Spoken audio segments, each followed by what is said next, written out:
nation, under God, indivisible, with liberty and justice for all.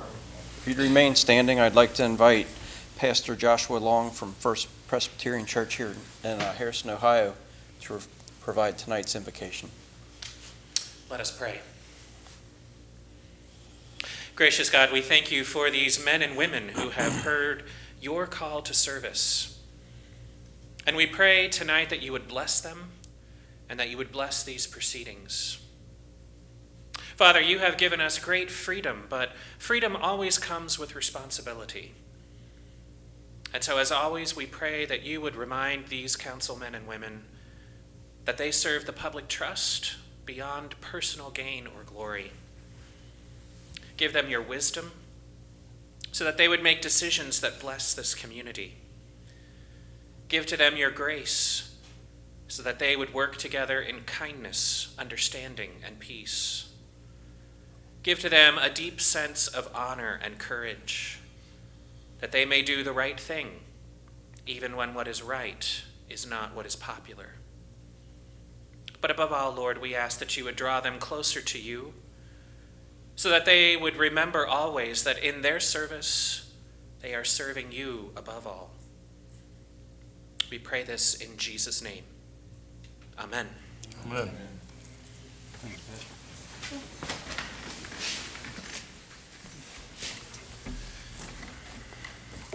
Please take the roll call. Abrams. Here. Menninger. Here. Grubbs. Here. Lewis. Here. Dole. Here. Maines. Here. Galindo. First item on this evening's agenda is approval of the council meeting minutes for June 5th, 2018. So moved. Second. We also have executive session summary from the same evening. Do we have a motion to approve that as well? So moved. Second. Please take the roll on those items. Dole. Yay. Maines. Yay. Abrams. Yay. Menninger. Yay. Grubbs. Abstain. Lewis. Yay. We have no invited guests this evening, so we'll move on to the next item. To request or do not request a hearing by the Ohio Division of Liquor Control on a new liquor license for United Dairy Farmers at 10450 New Haven Road. Do we have anybody that would like to request a hearing for this? No, sir. Okay, no action on this item. Next item is approve a resolution for the City of Harrison to transfer property at 112 North Walnut Street to the City of Harrison Community Improvement Corporation. Motion to approve. Second.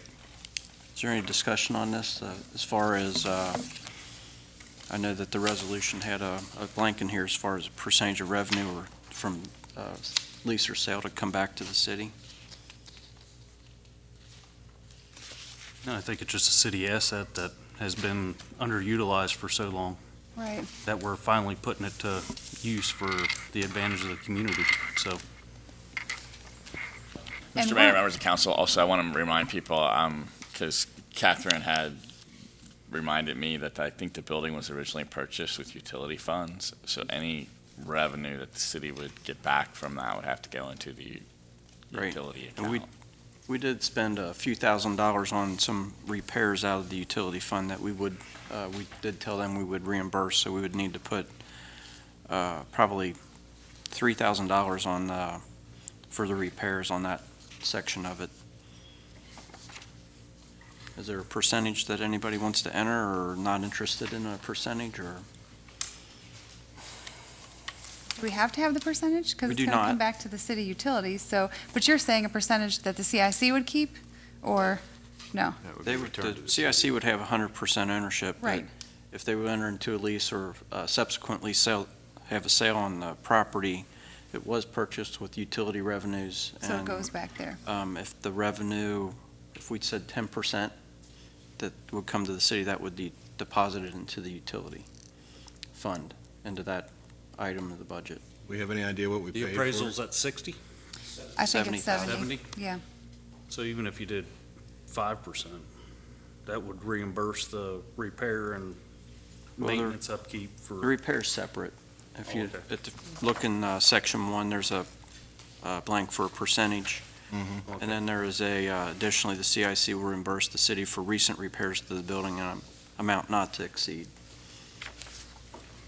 I would suggest 0%. We're Yeah. using this to try to help fund Right. the CIC, so. And then, is everybody comfortable with $3,000 for the repairs? Not And- to exceed. Yeah, It might and- be under that. And there would be, it would be when the CIC has proceeds enough to repay the city. It would not be due immediately. How much have we expended? Probably a little over $2,000. Okay. There were, some of the utilities had not been in service for quite a while. When we turned utilities back on, we found that there were repairs needed. That just speaks to how long it was not in use, and, Right. this is gonna be a benefit for the community, so. I would can be live good with the 3,000. 0% and $3,000. Yes, I agree. So who made the original motion? Mr. Nyer, on the percentage, Mr. Dieters, are you familiar with what other communities are doing on the money As a matter of back? fact, it's so varied. I mean, most communities on an asset that is valued around that level aren't requiring anything as long as the CIC is going to use that funding to actively market improvement in the community. Sometimes when we've had some really big projects or in the $1 million range type projects, you've seen that the city holds some residual percentage of value on a sale or on a leasehold. But at a $70,000, it's relatively, So in this case, if we don't do anything, we're not setting a precedent? I don't believe so. Okay. So who made the original motion? Mr. Grubbs. Mr. Grubbs, would you be comfortable to amending your motion to the amounts discussed in the discussion? Yes, sir. And who made the second? Maines. Mike, are you still good with your second on that? Yes. Okay, so we have a motion and a second, and the percentage line will be filled in with the 0 and the reimbursement line with not to exceed $3,000. Can you please take the roll? Maines. Yay. Abrams. Yay. Menninger. Yay. Grubbs. Yay. Lewis. Yay. Dole. Yay. Number 9. And that is resolution number 9. Next item is to approve an ordinance to implement the City of Harrison Plain Commission's recommendation to modify the downtown development district moratorium. That is- Motion to approve. Second. Any discussion on this? Why are we modifying this again? So essentially, this allows existing businesses within the district, if they desire to relocate within the district, it allows them that ability, provided that they do not make any facade or exterior improvements that would be impacted by the design standards. The purpose of the moratorium was to, so that we would not have new businesses coming in and changing things. And this would allow an existing business to relocate within the district. So wait a minute, so so it's going to be the same kind of, I'm just saying this is broad, so the same kind of business that's going to be approved when the new, No, it would be the exact same business. So if you owned a business and wanted to move from the 100 block into the 200 block, it would give you the ability to do that. but what I'm saying is, we have the new DRD rules, and is that business still going to be approved when the new rules come into effect? They would be grandfathered in, I'm a little confused on this. yes. I don't know, maybe, Shannon, if you could enlighten us a little. There was a memo dated June 14th on page 2. Is this pertaining to the 138 to 104 Harrison Avenue issue? Yes, that's correct. And if I'm reading your memo right, you were not recommending it? I told the applicant that she had brought in an application week before last on a Thursday, I believe. I was out Friday for medical issues, and I got a call from Joette saying that she had had the application, but she didn't get it until Friday, and that's the day that the agenda went out for Planning Commission. So I told her that that was not going to appear on the Planning Commission agenda for the following Tuesday. I'm telling Joette this. and that I didn't think that I could place it on the agenda anyway because the moratorium was in effect, prohibiting any changes in the downtown area. I did call the applicant on that Saturday before Planning Commission to let her know those issues. I told her, obviously, if she wanted to come and speak at Planning Commission, she was welcome to, but would not appear on the agenda. I also told her at that time that I did not personally support her or lifting of the moratorium or her transferring a business that would not be approved now to a different location. We had our differences of opinion about the amount of foot traffic that the business generated and things of that nature. I didn't think that it was going to generate any more or less for her moving, but I didn't think that it was going to generate the kind of foot traffic that typically we wanted to see. But she is a business in the downtown area in a site that's probably too large for her at this time.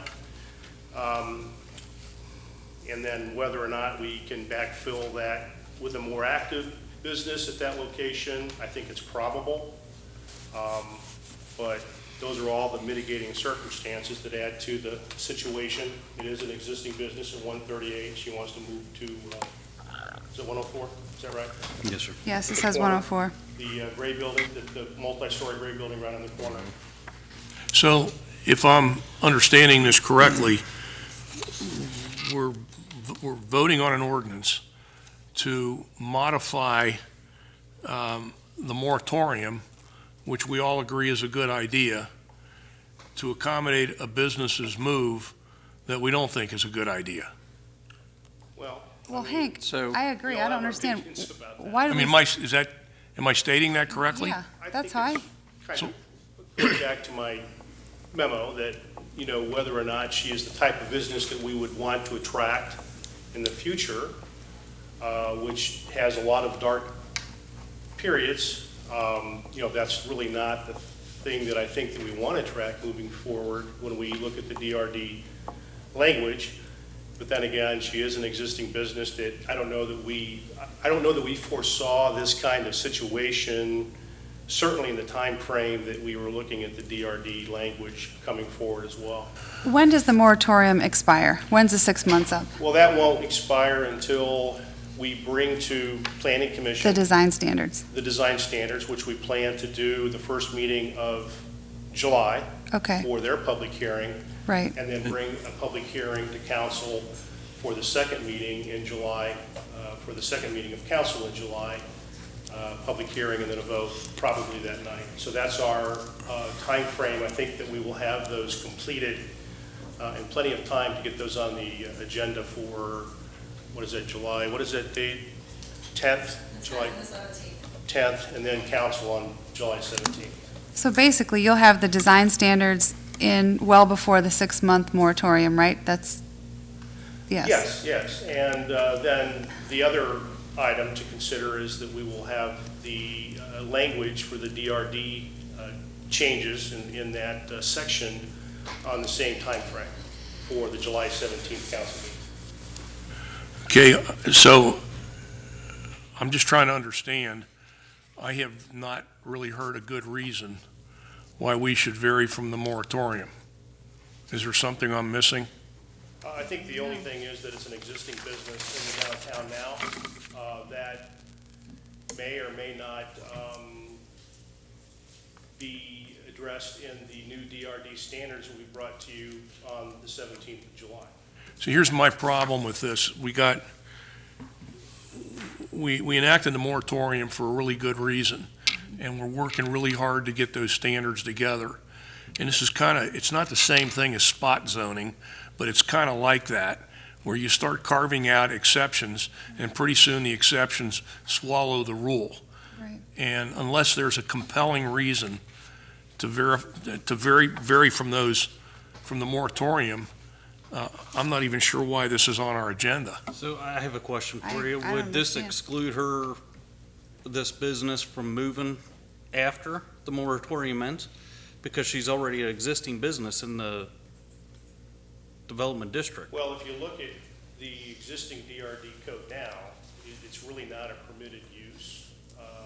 For event planning is not a permitted use now, and it's highly unlikely that it will be changed to be a permitted use when we bring you the new DRD standards. But it was cleared to go in there after going through zoning, correct? I'm sorry, please? Initially. Initially, it was cleared to go in there. So it's already gone through this process to go into the Hold on. development It district. only went in, and it never went in under the development district. It went in prior Right. to the prior zoning. So the, It was in business Oh, okay. before the DRD right, was established. before the That's DRD, right. and definitely before this new entertainment district. And my only Yes. concern, like you're saying, Hank, and what you said, Shannon, is, the comprehensive plan that we spent 18 months on, working very hard to figure out what is the vision from everyone. Everyone was invited to this cross-section of our society here in town. And it's about driving people downtown and generating business so that all the business down there can, obviously, you're in business, you want to make money. That's what it's about. So, I mean, to have this on the main drag, I mean, there's other places. My concern is if we lift the moratorium for this, we're just opening the door and setting a precedent, and everybody else who's down there who is not or is grandfathered in and they want to move, then we're going to have to say yes to everything. That's my concern. I can't comment on whether you Well- have to do that or not. And Hank, I understand your concerns about spot zoning and the like, but the reason that Planning Commission, when we were at the meeting, brought this up tonight and to have it on the agenda is, these folks have a long time DRD business owner, very active in the district, a good, valuable member of the community that we want to hold on to. They're not exactly the business, the retail end that we're targeting, but, like Shannon said, the new location is a lot more discreet, I think, than the large location. They're in a prime piece of real estate right now. Probably, I would say, maybe twice the size of what they're wanting to move into. We're not saying that they're not active, great members of the district. I'm simply saying that the moratorium's there for a reason.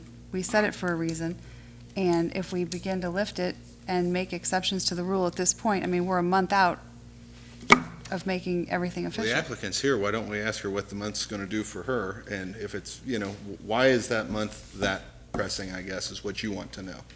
And again, with the vision of the district, the main drag is for your retail and your restaurants, period. So there's plenty other This will side open up streets. a prime location now. Correct. Well, both locations, 138 and 104 are both, I think we Prime can all locations. agree that there are multiple businesses down there that we wouldn't necessarily put in that spot at this time or into the future. I don't foresee quite a few of those businesses being down there, but they're there, and it has been down there for a good period of time. I think that's the reason why I look at it the way that I do. And it is opening up a big spot. I think if we look at our prime zone, we're talking right in that middle core area, not on the tucked ends. And what kind of worries me is that what was in this, there was a junk shop in the location that they're wanting to go to. And, they may not be ideal for our complete end game with the comprehensive plan, but we know they're a good community member. They keep a nice place. They run a nice business. It's not going to be a junk shop or anything like that. It would be a good, a filler, more or less.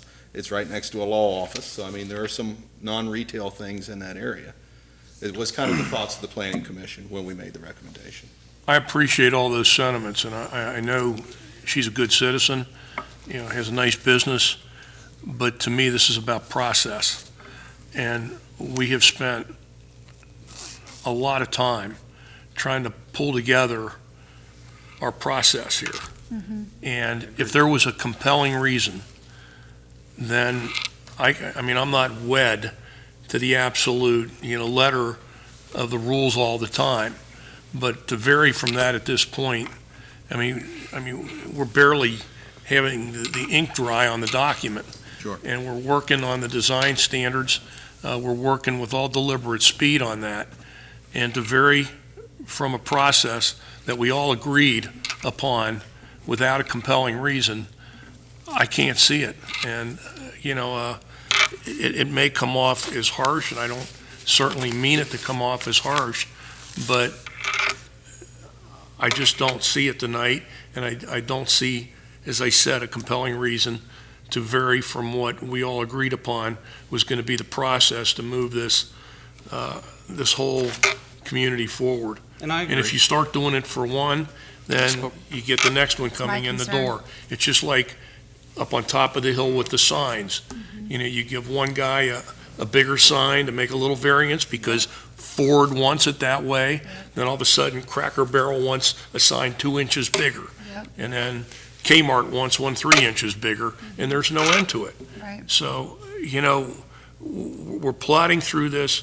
You know, as we talked about at some of the committee meetings tonight, all of us are getting meetinged to death with a lot of these things we're doing, and we're working hard at it. But, you know, when somebody comes in here and wants a change just to go from one location to the other, it has to be right now? No. You know, give it a couple of months, you know, let us get this thing together. In a because- couple of months, it's not gonna change. Well, our design standards will be in Sure they place, and we're not grandfathering people in. I understand, Yeah. but is that this business gonna be allowed to move to a new location within the district once the moratorium is lifted? The answer I heard was probably not. So either. I don't know that that's Not on the case. main drag, but on the side street, correct, Shannon? Well, I mean, you know, we look at the rules, and I want every business down there to generate foot traffic. Sure. I think there's debate about, in her opinion versus my opinion, about how much foot traffic is generated. She can certainly speak to that, she's here. What was the question? So, After, Would she- would she be, after the moratorium's lifted, would she be allowed to I move? don't think that it would meet what we want to attract in the future. so I think we'd need to focus on the legislation and not a particular business or a potential business. I agree. Sure, I agree. And the way this is written is that only currently existing businesses within the DRD district are going to be allowed to relocate, and only if they agree to abide to all of the restrictions of no design standards, all the new design standards. They have to wait on the exterior until those come forth to make any exterior modifications or improvements to the building.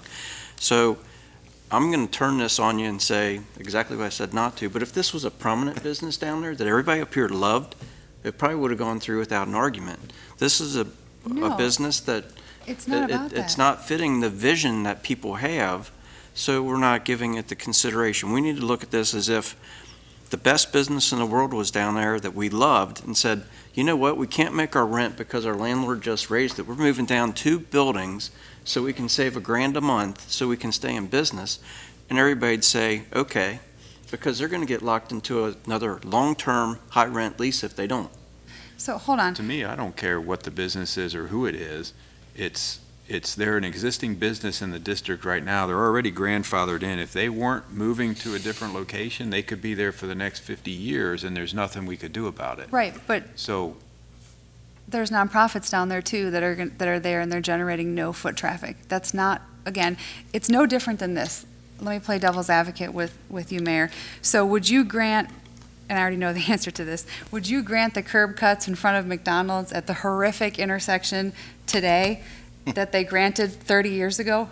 The Well, answer is no. Well, the Same with answer, Speedway. the answer to that's yes, Curb because cuts are the there. curb cuts are on McDonald's property at the furthest already limit there. they can be. We would be locked into that. yeah. You said You're yourself entitled you to would it. like a frontage road. We all would love a frontage road like they did in front of Bob Evans. Well- That's the way to do it properly. We are trying to do things properly today. We've spent 18 months happily get that. on our comprehensive plan. We now have a vision, and we're going to stick to the vision now because it's never been followed ever in the past. If this was a brand-new business, I would absolutely agree with you. It wouldn't have made it this Because far. this is a business that has been in operation, and they're not going to change their operation. I understand. And if they weren't moving, they could stay in operation in that location for the next however many years they want to operate. That's the only reason I see this as a different application. It's not changing the current environment of the DRD. And again, if this was a brand-new business coming in, I would absolutely say follow the rules to the T. but I it's don't- not a new business. This is an existing business, and they're just trying to continue in business.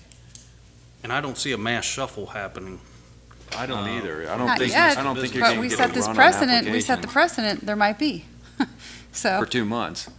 You think well, there's gonna be 20 businesses in I 2 don't months know. that wanna move? oh, I'm not saying there's gonna I be don't- 20. I don't No, see it. I never said that. Maybe I'm reading this wrong, but as I'm reading this, if we allow a business owner to go from one location to the other location, when they locate in the new location, even though they can't do any modifications without permission, if they go in there and decide to keep it as it is, which we may not want, they are now grandfathered in the new location. Correct, Am I right? I think that'd be a question for legal counsel. That's correct. that's correct. Yeah. So that's my problem with it. If we've got a vision for that new location, and I'm not talking about the type of business, I'm talking about the facade changes or improvements. Again, if somebody can give me a compelling reason, we've got a moratorium on the books. We voted for it. Nobody's said tonight why there is a compelling reason other than one business owner wants the convenience of picking up and moving down the street, so they possibly grandfather the ability to move into that new location without having to comply with the new building standards. That doesn't work for me.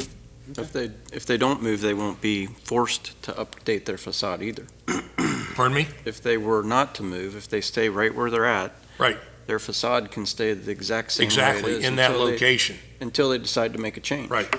And so if they go to their new location, once they decide to make an exterior change of a certain percent or greater, they have to follow the design standard. They're not exempted forever. No, but if they move to a new location, they decide they're happy, and again, this is hypothetical. Right. I'm not suggesting for a minute that this person's not going to do everything they can possibly do to make their business attractive. To me, it's about process. And Are we ready to vote? Can I say? Sure, come on up.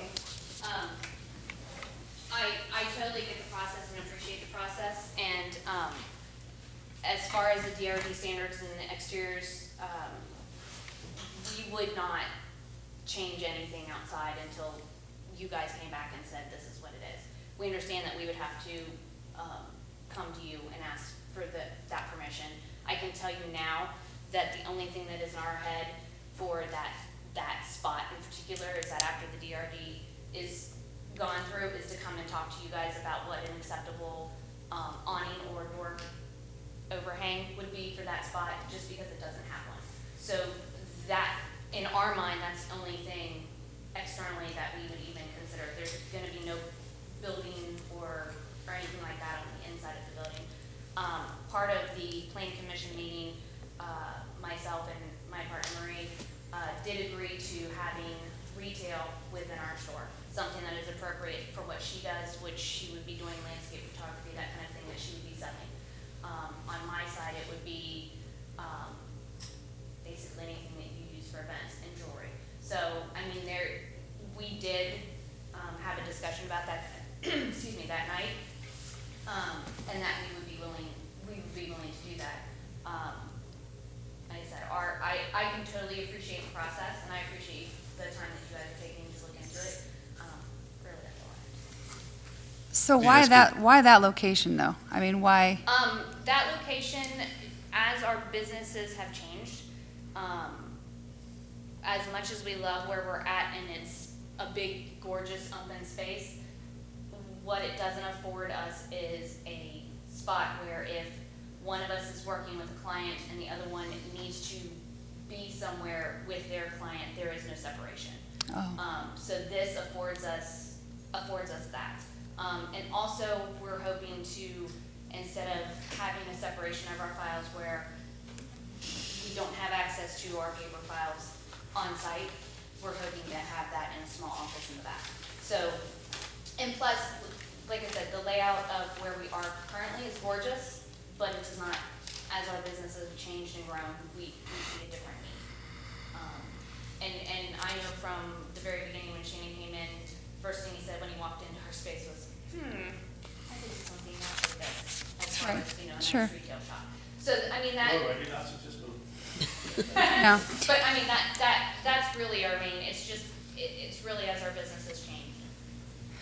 And then as far as the foot traffic, how much foot traffic do you think you generate on a weekly basis? I don't know. I would say we have anywhere from 5 to 6 families at least a week that are in and out of there.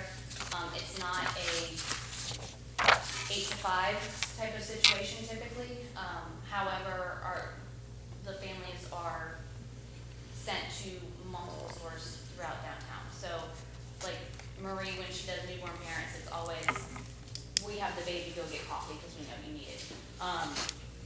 For me, it's sending them to Market Street for dinner, because typically a lot of my meetings are around that time.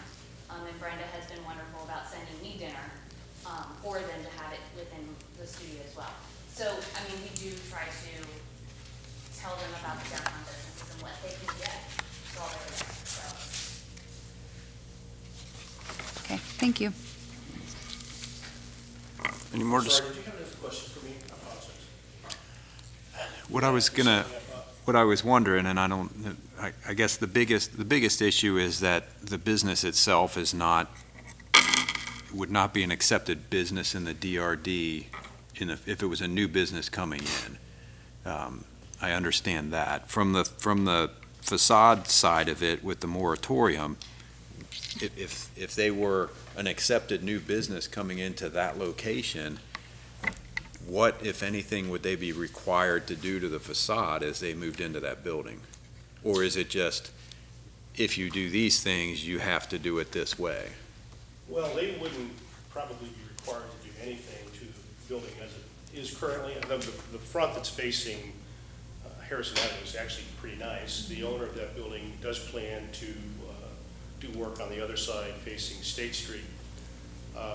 However, if they wanted to come in and make a change, and she had mentioned the awning, we would have rules that would discuss that, so. And this, what we're looking at right now would require them to not be able to make any changes until the time when the DRD moratorium is lifted, and then they would have to abide by any of those. Yes, they would need to, if you were going to vote for that, I would strongly recommend that you insist that they wait on doing anything exterior. Yeah, until that's in here. Yeah. Okay, thank you. Any more discussion on this item? Please take the roll. Abrams, Nay. Menninger, Nay. Grubbs, Yay. Lewis, Yay. Dole, Yay. Maines. Yay. That's ordinance 15. So Sorry, which one? the item Ordinance. passes. It passes 4-2. That's ordinance 15.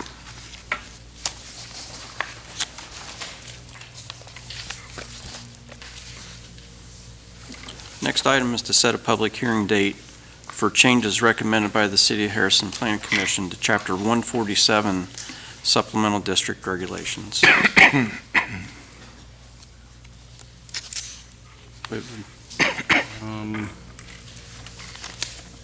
Next meeting is July 3rd. Third. I make a motion to Excuse me, Mayor, I apologize. Or do we need to go beyond that We need to because of the, because of the advertising. okay. So we can get it properly advertised, we'll need to go to the July 17th. motion to set a public hearing for July 17th 7 PM. at 7 PM. We have a second. Second. Will you please take the roll? Menninger, Yay. Grubbs. Yay. Lewis. Yay. Dole. Yay. Maines. Yay. Abrams. Yay. Next item is to set a public hearing date for changes recommended by the City of Harrison Plan Commission to Chapter 143.07 B1 DRD. Make a motion to set a public hearing July 17th at 7:15. Second.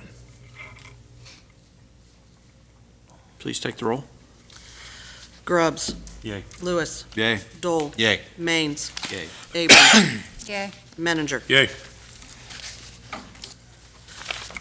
So the next item, I'm going to read all of the properties, so we'll have, each one will get its own individual Right. ordinance number.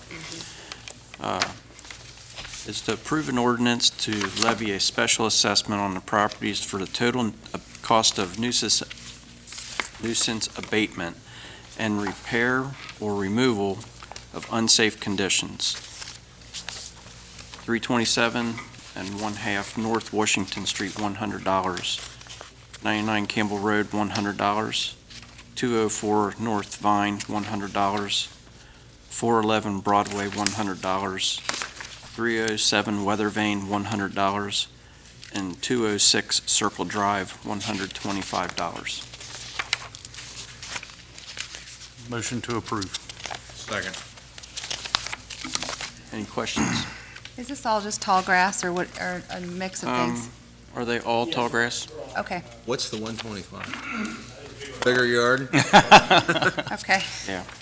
The rest of these are, I know the addresses are all smaller. So we have a motion and a second. Please take the roll. Hang on.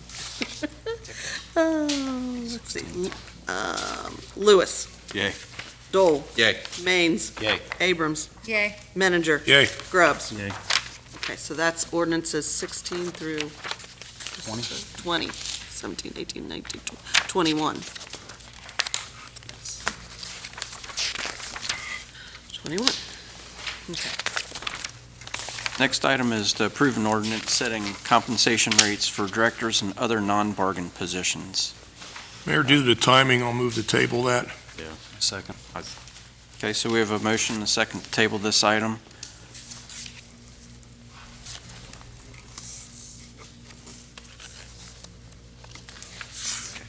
Please take the roll. Dole. Yay. Maines. Yay. Abrams. Yay. Menninger. Yay. Grubbs. Yay. Lewis. Yay. I have, next item, I have one visitor that signed up this evening to speak to council, Roger Essen. He'd like to address council concerning pickleball courts. Could you come over to the podium, please?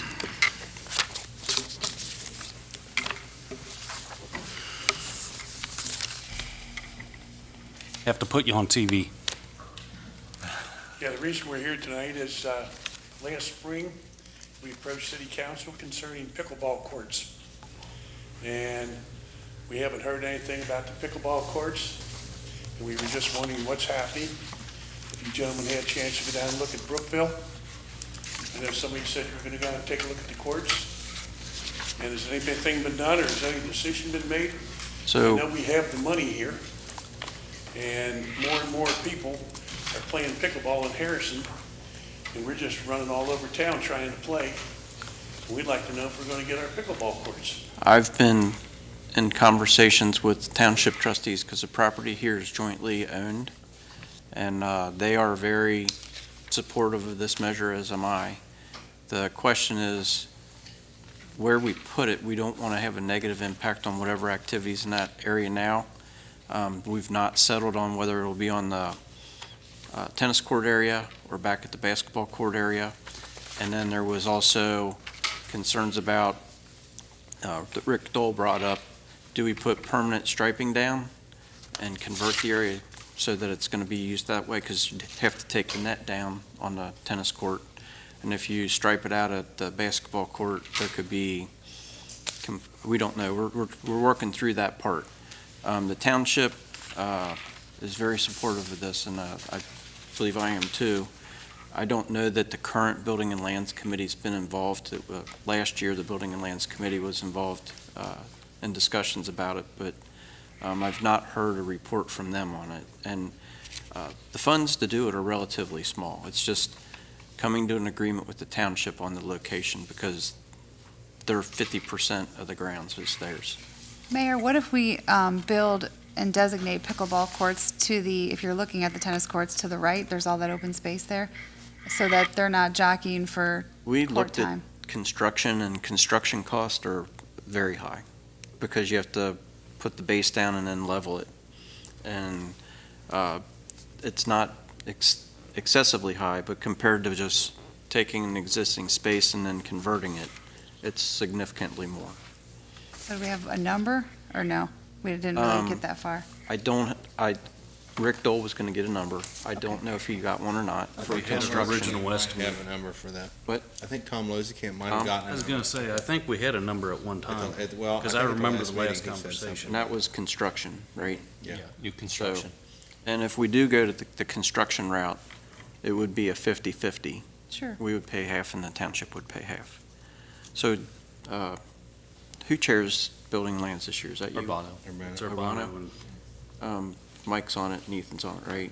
Maybe you guys could get with Urbano and get with Tom and Rick and see what's going on. And if he has a number, then we can start looking at that versus, and then we don't have to worry about impacting another space if it's affordable. I think that makes the most sense if it's not some crazy amount of dollars. To the east of the Because, I existing. mean, And that's what he had priced. yeah, Well, I think Urbano has done some research in regards to it as well, because he came to me and asked me some questions in regards to, one, working with the township as well as trying to get some sponsorship, I guess, right. is the word, to supplement the construction cost for the courts. Obviously, he's not here this evening because of a family situation, but I think once we get with him, we can get a little bit more detail behind it. And one thing, the other, we'd like to bring up is Greek Township has now put 2 courts in. 2 courts don't do it. They're now gonna have to build 4 courts. They're gonna put the courts out at Kaluga Park. There's so many people playing pickleball.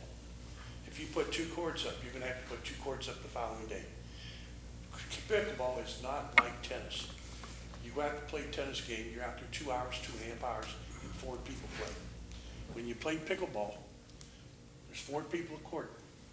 They play a game till 11. They leave the court, and the next 4 people that are waiting get to play. So we can play 32 people in 2 hours compared to a tennis court. And we've been monitoring the tennis court out here. It's not being used.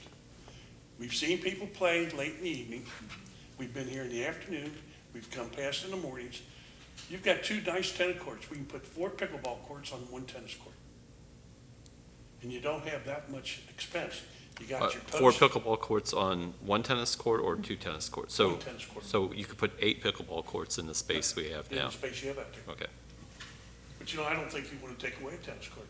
No, I just was trying to get an idea of the Yeah. scale and the size. A pickleball court's only 20 feet wide and 44 feet long.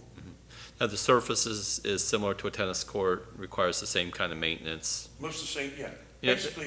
Basically, most of the people that are putting them up, they're in miniature tennis court. Same base, same everything. Right. And they Right. last, like a tennis court does. Well, and that's one of my concerns, is if you go out and look at our tennis courts now, the light posts are rusted, they need to be painted. The courts, maybe they don't need to be surfaced this year, but they're getting close to the end of their life and they need to be resurfaced. So there is the ongoing maintenance issue too. And so I'm not opposed to it, but I'd like to make sure that, yeah. Well, If we do that's the with pickleball anything, courts, I'd right. like to see perhaps even, the tennis courts get the work that they need, the attention they need too. I agree. And that's overall though, Mike, no matter if we put a baseball field or whatever. Sure, sure. You have to maintain what you have. Absolutely, So, Mr. Jones, he was one of the original pickleball players and one of the pickleball designers here in the city of Cincinnati. And he can tell you a little about the pickleball that we've got in Cincinnati and what he's done and how many places we have to play. And it's just gotten terrible. I mean, we play at Sailor Park and you got 15, 20 people waiting to play on 3 courts all the time. And you get to play 1 game for 10 minutes and you wait a half an hour to play a second game. And guys, I'm telling you, pickleball brings in money to the city. They had a tournament in Brookville. People came from Missouri, came from Indiana, Kentucky, and they come in here and they spend 3 days at the hotel. They have a tournament Friday, Saturday, Sunday. It brings money in. It's good for Harrison. And I can tell you, the kids are playing. We played with a 10-year-old kid yesterday, and he kicked our butts. I mean, everybody's playing. The high school kids, they were playing in the gym over at the high school. And they played at Oak Hills. The high school kids are playing. And it's a game that's not going away. There's 7 million registered players. I don't know if did any of you get to see the U.S. Pickleball tournament at CBS? They had 2 weeks ago. People came from all over the world to play pickleball. So it's a game that's not going away. How many courts do they have in Brookville? In Brookville, they have 4. They have 4 in Brookville? Yeah, 4 in Brookville. And they brought a pretty good crowd in. There were a lot of people playing. Lady come in from Wisconsin, and where'd you say that one? Where? Alabama. What happens is the National Pickleball Association sends out a letter, and they also put on the internet every time that there's a tournament that's going on, a sanctioned tournament. And these people go from state to state because they want to play the good players. And we're talking just like tennis.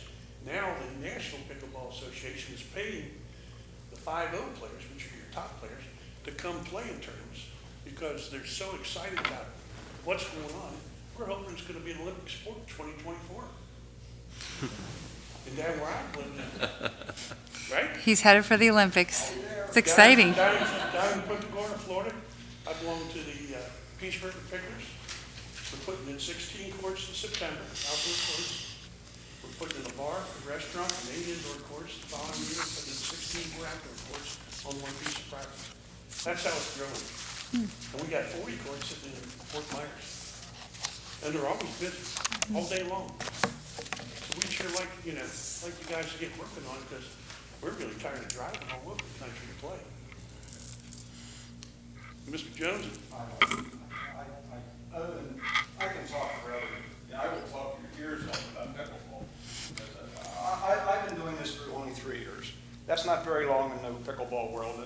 Pickleball started 55 years ago out in Bainbridge Island and Puget Sound out in Washington. It just took a long time, just because everything that happens on the West Coast takes a long time to get to Cincinnati area. We're 10 years behind, and that's okay. Anyway, so we do love it that way. But, I mean, like you said, it's an international sport. I am the Greater Cincinnati Ambassador for USA Pickleball Association. It's a high-paying position. I get all the, I get a few pickleballs here, maybe a few pickleballs here. Now, anyway, but what he says is right. I mean, the west side specifically, the west side of Hamilton County has always been the poor stepchild. I mean, the east side, back when they were playing tennis at Lunkin Playfield, on the west side, Western Hills High School was the only venue on the western side of Hamilton County that had decent courts. And it's because there were some tennis pros that graduated from West High who, I guess they went to the school board and said, hey, we can, but this is not tennis. This is for folks who can't, well, it's for young kids. I mean, my grandkids all play. We got 2 of them live on dead-end streets. I set up my pickleball court in their dead end. We put cones up to keep the neighbors from coming down the street and running us over, and they all understand. Kids can play this at age 10. They can play it until, we have a person we play with that's 86 and a half years old. 86 and a half. And he can kick my butt. I mean, you can play this from, it's like bowling. I mean, you can play this forever. And everybody here, boy, I would just love to get you one. You just couldn't get enough of it. But I put a paddle in your hand, you would see it. You could pick this up a lot quicker than you can pick up golf, for instance. Well, it's a bigger face. The ball's a little bigger. It's a lot. We talked about golf. It's got to be better in no golf. Thanks. Yeah. It can be like indoor and outdoors. Outdoors is a different game. I would compare this to what happened in Madeira. I don't know if you know about the Madeira area in Greater Cincinnati out on the east side.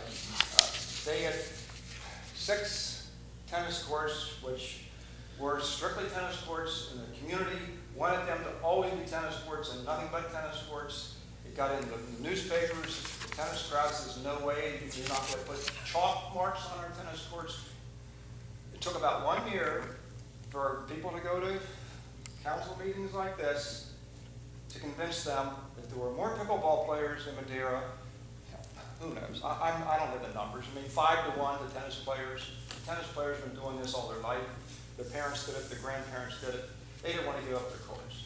Now there's no issues at all. Nobody ever has an issue with a pickleball line being on the pickleball, on the tennis court. It's like putting a volleyball line on a basketball court. They do it in gyms all over the place.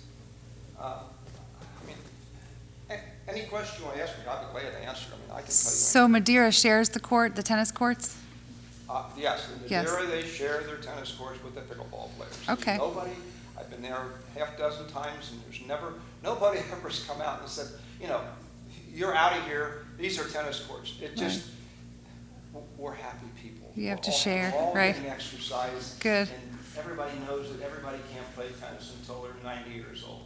You can play pickleball till you're 90 years old, and that's just a wonderful thing for people who are 90 years old, 80 years old, 70 years old, no matter what. I Right. think and you play with your grandkids. It's Yeah. a great way to connect with your grandkids. I think it's just Absolutely. fabulous. Well- I wish I was preaching to the choir here. Mayor, Councilman, press. Yes. Is this gonna get the press? It is. She'll write up something nice. Do I take my picture? Yeah. Questions? So being active is important, and we'll take it to Building and Lands. I personally am going to come out on one of these days and check you guys out in Sailor Park, and you'll try to teach me how to play. We'll see. Usually I'm a quick learner, but I don't know. You'll be a quick learner. Okay. You just look like a quick. Oh, I think yeah. we need to have Thanks. you back every month. Yeah, I agree. This is the most fun I've had a council meeting in about 2 years. We're going to have a competition here. Council, let's see who wins. Oh, we can have a live demo. Challenge off. You can play these 7-1, and we will have fun. Okay. The only thing I would warn you about is waving that paddle around Yeah. gives me flashbacks of my days with the too. nuns in grade He school. went to Elder, So- You see that? Purple and all. Oh, he's got the purple paddle there, so you know. We do. You're a website, right? I am, indeed. Yes, we are. Thank you. Thank you. Oh, Pickleballs. Pickles, yeah. At this time, do we have any items to add to the agenda? Yeah, I have 2 items to add to the agenda, sir. Do we have a motion or a second to? I'll second. Please take the roll to add 2 items to the agenda. Maines. Yay. Abrams. yay. Menninger. Yay. Grubbs. Yay. Lewis. Yay. Dole. Yay. Could you please tell us about the first item? First, I'd like to make a motion to withdraw the request to hear, or have a hearing with the Ohio Division of Liquor Control for Tropic Stackery Bar at 231 Harrison Avenue. Second. We have a motion and a second to withdraw a request for a hearing. Mr. Dieters, you'll need to get with Reese about how to, Yeah, we'll just Through that. file it. It's not a problem. could you please take the roll? Abrams. Yay. Menninger. Yay. Grubbs. Yay. Lewis. Yay. Dole. Yay. Maines. Yay. That should help get your liquor license. Next, I'd like Second to, item. I'm sorry, I'd like to make a motion to set a special meeting on Tuesday, July 10th at 7 PM in regards to an ordinance authorizing an agreement between the City of Harrison and the Board of Hamilton County Commissioners relative to the improvement of Harrison Avenue. We would have had this tonight or on a regular council meeting, but there's noticing requirements and there's a deadline to have this filed, and they did not coincide, so we need to have a special meeting. I'll second that. And it was July the 10th at what time? 7 PM, 7? right before Planning Get right in the Commission. middle of my Half hour evening, before huh? planning. Do we have a public hearing that evening? Yes. Can we make it 6:30? Change the time to 6:30. Do I hear 6 o'clock? You're going to try to sneak a personnel meeting in on me. I Amend know my it. first comment to 6:30. We have a motion and second for 6:30 for a special session to consider that item. Please take the roll. Menninger. Yay. Grubbs. Yay. Lewis. Yay. Dole. Yay. Maines. Yay. Abrams. Yay. Brings us down to reports. We are currently going through negotiations with our 3 unions, and we will very soon be starting the budgeting process. So council's calendars are going to begin to fill up between now and November, when the budget process ends. You have something to say? I'm sorry, I have a question. Because Yes. the special meeting for the Hamilton County budget, submission. That's what. We need to add that item to that. Yes. Okay, we'll get that in a second. Okay. So I'd like the members of council to be aware that we're entering the beginning of the budgeting process. So we will need to set time aside, that little bit that's left, for a couple meetings concerning budgeting. It comes up every year. It seems like no sooner than we get done, we start it over, but that's the madness of public finance. Other than that, I'd like to thank all the people that came out tonight to talk about pickleball, and the discussion we had about planning and zoning tonight was very healthy, and I think that's what makes government work best. So I was happy with, tonight, the way that we had the discussion, we worked things out. Democracy, some people got what they wanted, some didn't, but that's the way that things worked, and I think that we may not win them all, but we'll win enough that it'll be better at the end. So Mr. Grubbs does have a point we need to. Yes, I do apologize, ladies and gentlemen. I need to add an item, make a motion to add another item to the agenda, please. Second. Please take the roll. Grubbs. Yay. Lewis. Yay. Dole. Yay. Maines. Yay. Abrams. Yay. Manager. Yay. It'll be a very short meeting, but make a motion to approve, or make a motion to set a special meeting Tuesday, July 10th.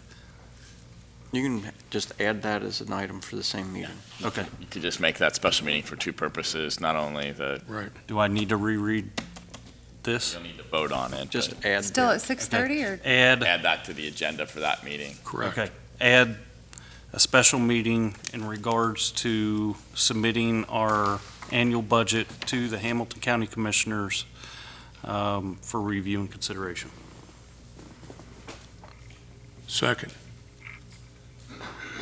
So at the special meeting, we'll have two items and only two items to address. We have a motion and a second. Will you please take the roll? Lewis.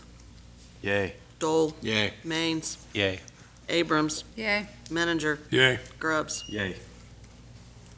So now we'll pick up with the reports. I will add nothing else to that meeting. Good I thing is actually, the planning commission comes in at 7, so it can't go long. would like to have somebody request a executive session to discuss employee performance. Make a motion to have an executive session in regards to employee performance. Oh, my. Second. Please take the roll. Dole. Yay. Maines. Yay.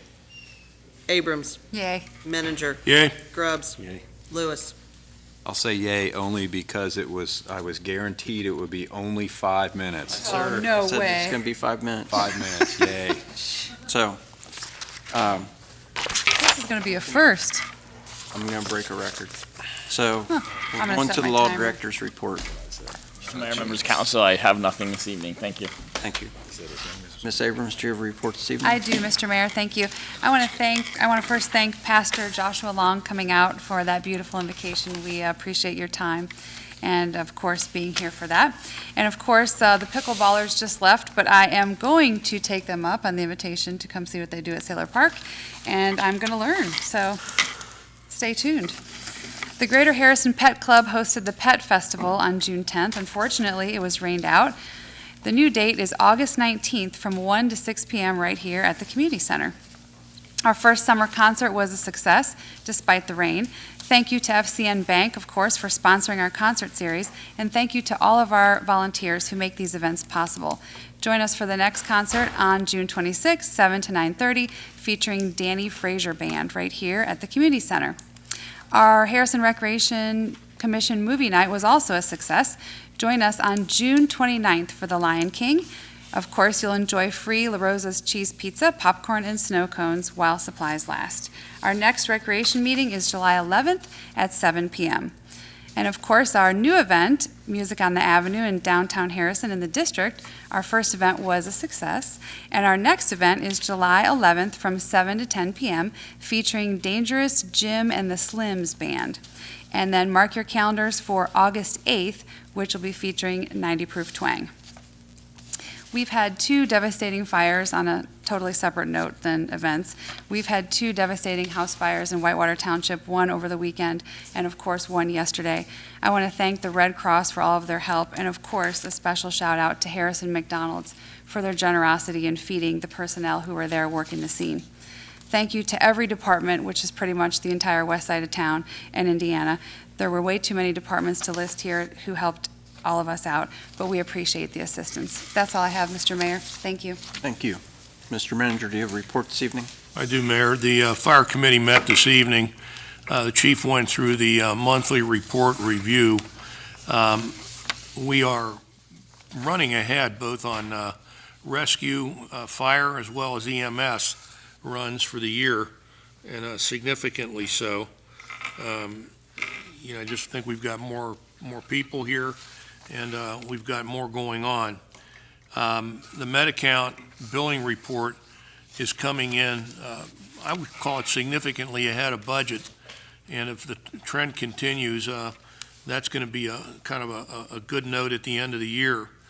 I would also mention that the fire department's master plan, which is coming on the heels of our city master plan, has been submitted. At least a draft has been submitted to the members of council. The chief's asked us to review that, and we're going to try to put together a meeting to discuss that, along with the scheduling of the Stop the Bleed training. Try to do all that on the same day so we can kill a couple of birds with one stone. It'll probably be a Saturday sometime over the next 90 to 120 days.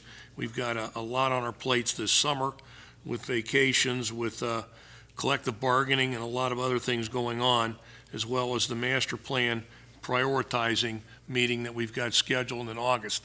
So we're going to try to get to that sometime before the end of, I guess, the third quarter of this year. I would also mention that Chief Hersong is on the committee that's looking over House Bill 226, dealing with fireworks. And there's some changes coming in on that, and it's good that our fire chief's going to be on that committee to weigh in with that. I would add to that the annual appreciation dinner for our firefighters is tentatively going to be set for Saturday, September 29th. That is subject to change, but that's what looks like we've got going on. More coming on that. With respect to the law committee, a couple things going on, and it's been interesting. I know some of you had this discussion with us a week or two ago, but we've got an issue with a lot of debris piling up on the Jameson Road Bridge over the Whitewater River. I met today with Jim Thatcher, Dearborn County Commissioner, and a lot of his people down there, along with Chief Hersong and Chief Lindsay, to take a look again at that situation. And this was prompted, I guess, with a discussion I had last week at the OKI meeting with Jim Thatcher about that, trying to prod some progress on that. And I know that this has been an ongoing problem since about March. I'm happy to report tonight that after the meeting today, I think we're going to see a relatively quick movement on that. They do have to get clearance from the Corps of Engineers, and they have some contacts over there. That's in process. So for those in the community that have been concerned about that, I think that's going to be dealt with. And, you have my commitment and a bunch of other people here in the community that we're going to continue to prod to try to get this thing done. What we don't need is, another Miami town. I don't know that we're, at that point yet, but we don't know. And it's not a healthy thing to have all that stuff piling up. And, I think we're going to see it moved in pretty short order. So They are removing it? Yes, they're going to remove it. The game plan right now, and I've got to talk to Jim Leslie, whether we can get some sort of I've seen a couple of these devices out there that they actually used down at Hilton Head with all the trees that were down after Matthew, where they can just take this debris, stick it in, and shred it and turn it into chips. Whether we can get one of those out there or not, I'm not sure. That would certainly be a boon if we could get that done. I would say from what I could see and from what people were saying, that whole pile of stuff could be dealt with probably in a day with that piece of equipment. If not, the folks owning the canoe kayak rental operation right there have agreed to have the stuff carted over to their property, and they'll cut it up and, get the debris in a position where it can get disposed of pretty quickly. I'm not sure how that works in terms of the debris currently being in the state of Indiana and then moving to the state of Ohio. Not clear about how that all works out. I got some bad vibes about that, but if they can get this piece of machinery out there, that would be a big help. So I'll talk to Jim about that, see if we can maybe help, with the communication back and forth and try to get that problem addressed. What we don't want is a whole bunch of that stuff floating down the river from our bridge to the suspension bridge, road bridge, down river.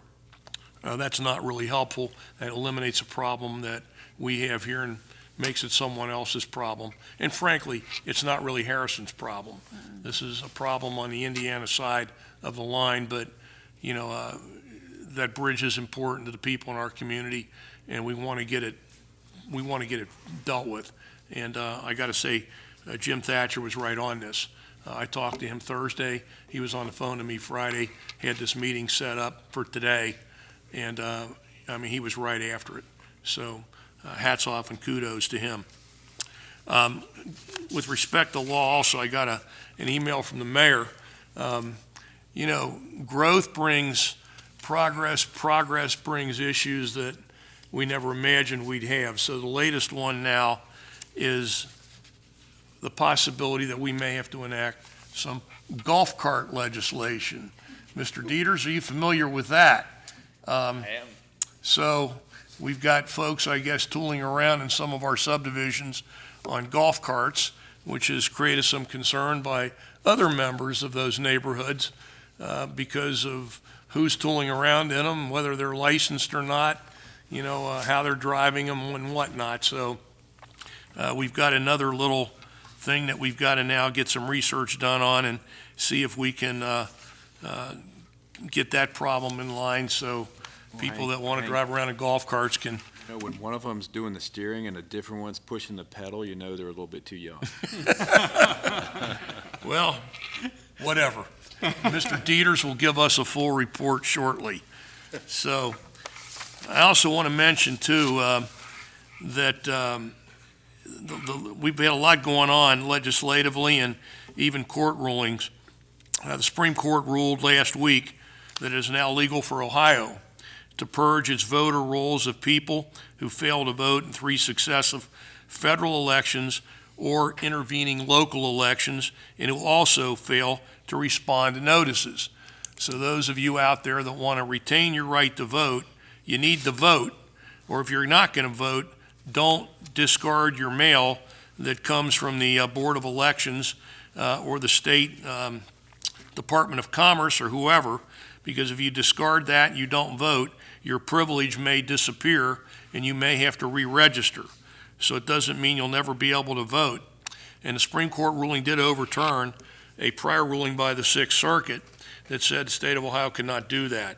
So this is now the law of the land. Be advised. There's going to be a webinar coming up on June 21st. And Mr. Dieters, I don't know if you're aware of that or not, but this deals with the new law involving small wireless facilities. It's something we probably want to get ahead of because we're going to have these little boxes showing up all over the place, and we may need to take a look at what we can and cannot do relative to legislating where these things can and cannot go. We've got a business district downtown, we've got neighborhoods out there, and I know I'm not familiar, with the law, and I think we need to have some folks taking a look at this, and this will be something, again, the Law Committee will address next month. This past I'm sorry, today, there was actually a hearing held by the Ways and Means Committee with respect to testimony on House Bill 571. It requires all entities selling hotel accommodations to remit the tax they already collect at the full rate for the price the consumer pays for the room. This deals with online travel agencies, OTAs they call them. I guess they're booking hotel rooms for people. They collect the money, and then as I understand it, they're not remitting the taxes. So municipalities all over the state of Ohio are not collecting taxes that they're rightfully due. And it looks like we've got to get legislation on the books to allow that to happen. That won't be us. This will be a state law if and when it's passed.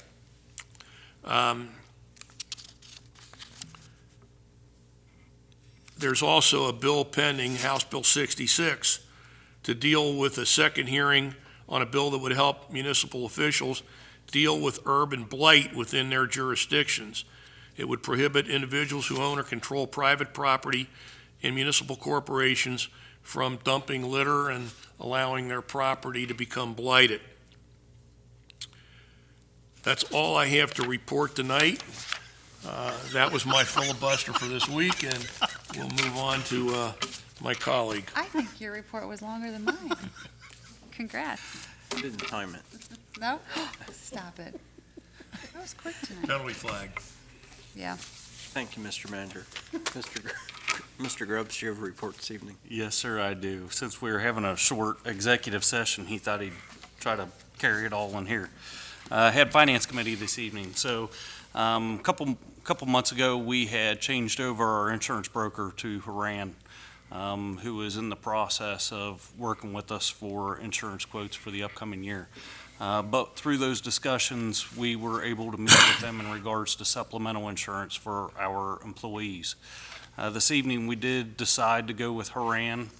We had 3 companies actually work with us in providing quotes and comparisons for the employees, but we feel that Haran is going to provide the easiest and most straightforward approach for all of our employees. It'll be one contact. That way they don't have to come to our finance department. They'll just be able to call Haran directly and answer any questions in regards to whatever company we end up filing with. With that, we also did start receiving our health insurance quotes for the coming year. High end, we're talking 15% increases. So those are numbers that we all need to start thinking about as the mayor was talking budgets. It's obviously rolling across all different budgets. So there are some different comparisons, but obviously lower increases mean you're giving up a couple different things. But the process just started, and we had a preliminary discussion tonight. We're taking our homework home and mulling it over, and yeah, we'll leave it at that. Last year, if you all remember, we did have a discussion in regards to Rita and our dissatisfaction with Rita and everything. Obviously, with the budgets rolling out, it's time to start thinking about that, whether we renew contracts or take into account other considerations. So we had a beginning discussion in regards to Rita, or potentially bringing it back in-house. And that is pretty much all I have. I'm just going to stop. Thank you, sir. Thank you. Mr. Lewis, do you have a report this evening? I do, but I'm not going to try to out-filibuster Hank, so I'll keep it brief. You had a good one tonight, Hank. In regards to the Union Negotiation Committee, I can't talk much about it, but we will be meeting with the FOP tomorrow night. We'll be meeting with the firefighter union for the first time the following Wednesday. So once we have some news from those negotiations, we'll be reporting on those. Also had a police committee meeting this evening, and the chief gave us our monthly traffic crash analysis for the month of May. There were a total of 40 auto accidents, 28 of those on public roadways, 12 of those on private property. Also reported that he did his annual trip to the incinerator in Indianapolis and transported 960 pounds of collected prescription medications to the DEA-approved incinerator in Indianapolis. For anybody who doesn't know, there is a drop box in the lobby of the police department where you can deposit your unused old prescription drugs. There's a long list of things that can't go in there, like needles and liquids and other things, but that list is available at the police department. So the chief transported all 960 pounds. I hear he lifted that himself over his shoulder and put it in the back of the truck. So he's walking a little bit stooped over today, but he got him down there and got him taken care of. Also, we had the Lemonade for Law Enforcement team out. How many kids are in that group? Do you know, Chief? So 15 kids. They're called the Kindness Crew, and they're led by our police clerk, Lisa Faffel. And every year they have a lemonade stand set up in 4 locations around the city. One of them was actually in my neighborhood right down the street. I can tell you, these kids I'm very proud of them. They do a great job. 4 lemonade stands for 2 hours, 4 to 6 p.m. They raised $1,765 for the Shield. The Shield is a program that supplies funding for families, for officers that are injured or lost in the line of duty. It's a very worthy cause, and I applaud Police Clerk Faffel and the Kindness Crew for what they do every year. They shook me down for a few dollars, and I was happy to give it to them. So, good job, girls. I wish they were here tonight to accept another award for Harrison's Most Wanted in the line of doing good. So, great job. The other thing that the chief gave us was the statistical review from 2017 to 2018 year-to-date on some of the activity of the police department in the city. And I find it to be very encouraging. A lot of areas of this report are down from the year before. Adult arrests from 17 to 18 were down by 69. Adult citations were down 166. Offense reports were down 5, so that's about even. Everything was basically down. A couple things were up, but they were only up 3 incidents for the year. So it's very encouraging that things are going well from the law enforcement side of the city. One of the biggest things that I'd like to note is he also did a drug overdose statistical review, and from 2017 to 2018, we're half in drug overdoses. We're down to 7 from what was 14 last year. That's a big change. So I hope this trend continues, especially on the drug overdose side. Too many lives are destroyed, lost, families are destroyed by drugs, and education of our youth is a big way to help prevent that. But our law enforcement does a great job in protecting us from some of these things. So good job, Chief. Good job to your force. You guys are the best. You rock. Next meeting of the Police Committee will be July the 17th at 6 o'clock. And that's all I have this evening, Mayor. Thank you. Thank you. Mr. Dole, do you have a report this evening? Yes, I do, Mr. Mayor. Thank you. Very brief, just go through. We had a Planning Commission meeting on June the 12th. We started with a public hearing at 6:30. Focus of the public hearing was recommended changes to Chapter 1147 and 1143.07 of supplemental district zoning regulations.